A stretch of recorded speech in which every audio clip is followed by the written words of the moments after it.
बिस्मिल्लाहिर्रहमानिर्रहीम। अस्सलाम वालेकुम students.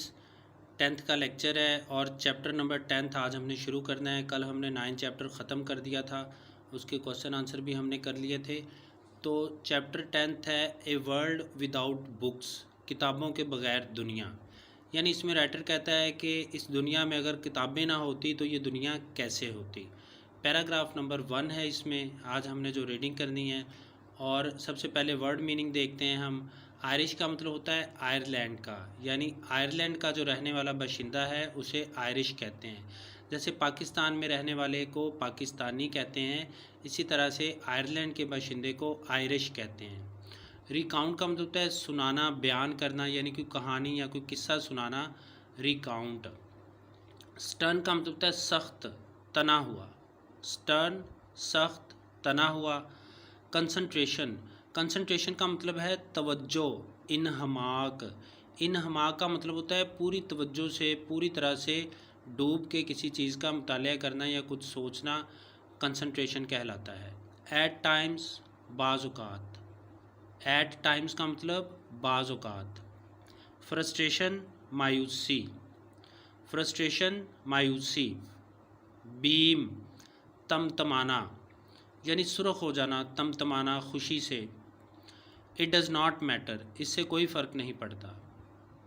It does not matter ये फ्रेज़ है, इसका मतलब है इससे कोई फ़र्क नहीं पड़ता।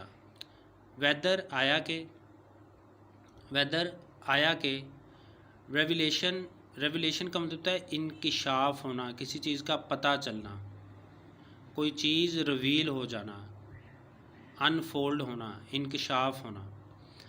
पोजेशन, मलकियत, पोजेशन का मतलब मलकियत। कनेक्शन, ताल्लुक़, कनेक्शन का मतलब ताल्लुक़। ठीक है, ये वर्ड मीनिंग्स हैं फर्स्ट पैराग्राफ के। और अब हम फर्स्ट पैराग्राफ की रीडिंग करेंगे। ठीक है जी, ये सारे वर्ड मीनिंग्स नज़र आ रहे हैं। अब हम इसकी रीडिंग करते हैं। फर्स्ट पैराग्राफ जो है वो थोड़ा सा ट्रिकी है, थोड़ा सा कह लें कि मुश्किल है। इसको अच्छी तरह से समझने के लिए मैं पहले आपको बता देता हूँ कि इसमें है क्या। इसमें जो राइटर है वो बताता है कि उसने एक दफ़ा एक शख्स को देखा जो कि एक फ़ुटपाथ पर बैठा हुआ किताब पढ़ रहा था। वो इस मुशाहिदे को हमारे साथ शेयर करता है और वो बताता है कि उस आदमी का जो तासुरात में कभी कभार तब्दीली आ जाती, जैसे जैसे वो आगे बढ़ता। आखिरकार उसने ऊपर देखा, उसका चेहरा चमक रहा था। अब इससे कोई फ़र्क नहीं पड़ता कि ये चेहरा क्यों चमक रहा था, ये उसकी रीडिंग की वजह से मिलने वाली खुशी थी या फिर जो कुछ लिखा था वो उस पर आश्कार हो गया था, उसका उस पर इंकशाफ हो गया था, या ये इस चीज़ की खुशी थी कि कहानी रिज़ॉल्व कैसे हुई, कहानी का इख्तिताम कैसे हुआ। वो कहता है कि बात यह है कि इस वक्त कोई इंतहाई डिलीशियसली प्राइवेट, मज़ेदार हद तक ज़ाती चीज़ उसकी मलकियत में थी। यानी ये एक ताल्लुक़ था जो उसके और राइटर के दरमियान था, जो हकीकी दुनिया और उस दुनिया के दरमियान में था, जो कि उन पेजेस पर, उन सफ़हात पर बयान की गई थी। ठीक है जी, अब हम इसकी रीडिंग करते हैं। कहता है एन आयरिश नॉवलिस्ट, एक आयरलैंड का नावल निगार कॉम टॉयबन वंस रिकाउंटेड, एक दफ़ा सुनाई आ स्टोरी, एक कहानी। आयरलैंड के एक नावल निगार कॉम टॉयबन ने एक बार एक कहानी सुनाई about observing a Cantonese man. Cantonese एक चीनी शहरी को कहते हैं, चीन का शहर है कैंटोनीज़। तो चीनी शहरी sitting on A colon footpath, colon एक इलाके का नाम है, फुटपाथ आपको पता है, फुटपाथ पर बैठे हुए रीडिंग ए बुक, एक किताब पढ़ रहा था। यानी आयरलैंड के एक नावल नगार कॉम टॉयबन ने कहानी सुनाई एक मुशाहिदे के बारे में, एक चीनी आदमी के फुटपाथ, कॉलोन फुटपाथ पर बैठकर किताब पढ़ने के। ठीक है, एक चीनी आदमी के कॉलोन फुटपाथ पर बैठकर किताब पढ़ने के मुशाहिदे के बारे में आयरलैंड के एक नावल नगार कॉम टॉयबन ने एक बार एक कहानी सुनाई। The man's face was turn, उस आदमी का चेहरा तना हुआ था, सख्त था।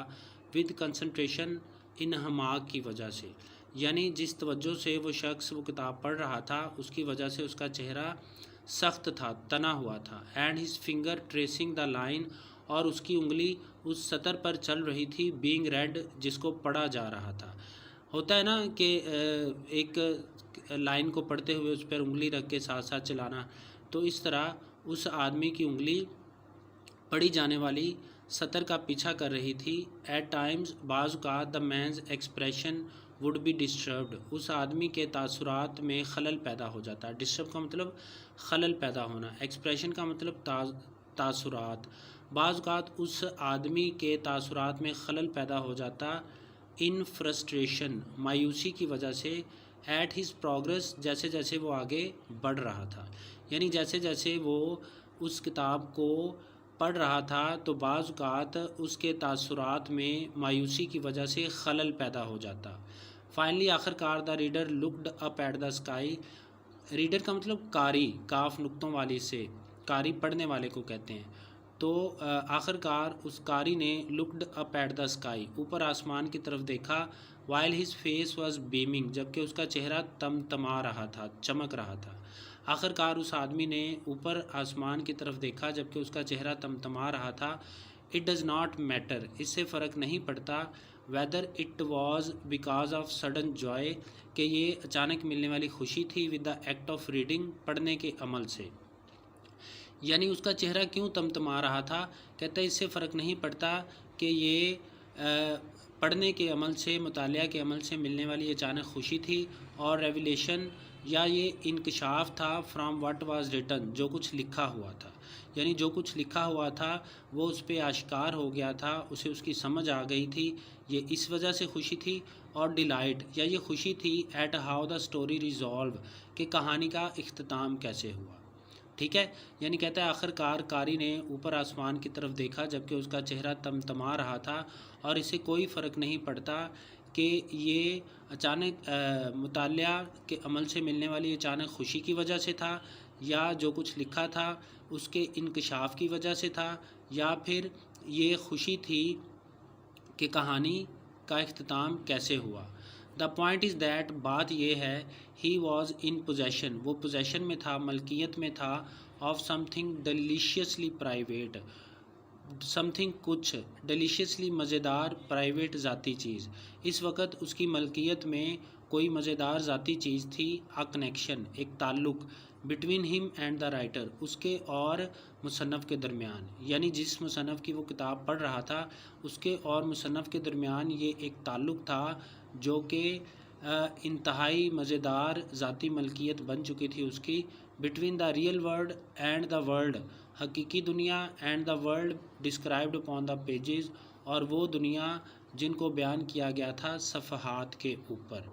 ठीक है, ये ताल्लुक़ था उसके और मुसन्नफ़ के दरमियान, एक ऐसा ताल्लुक़ जो कि हकीकी दुनिया और सफ़हात पर बयान की गई दुनिया के दरमियान में था। ये इस वक्त उसकी मज़ेदार ज़ाती मलकियत बन चुकी थी। ठीक है जी, यानी जो कुछ वो पढ़ रहा था वो उसकी ज़ाती मलकियत बन चुकी थी, और ये एक ताल्लुक़ था जो उसके और राइटर के, मुसन्नफ़ के दरमियान था, यानी जिसने वो किताब लिखी थी, और हकीकी दुनिया और उस किताब के सफ़हात पर बयान की गई दुनिया के दरमियान ये एक ताल्लुक़ था। ठीक है बच्चों, आज चूँकि थोड़ा सा मुश्किल था इसलिए ये फ़र्स्ट एक ही पैराग्राफ काफ़ी है। अगर आपको कोई बात ना समझ आई हो तो ज़रूर पूछिएगा। ठीक है, अल्लाह हाफिज़, कल कंटिन्यू करेंगे।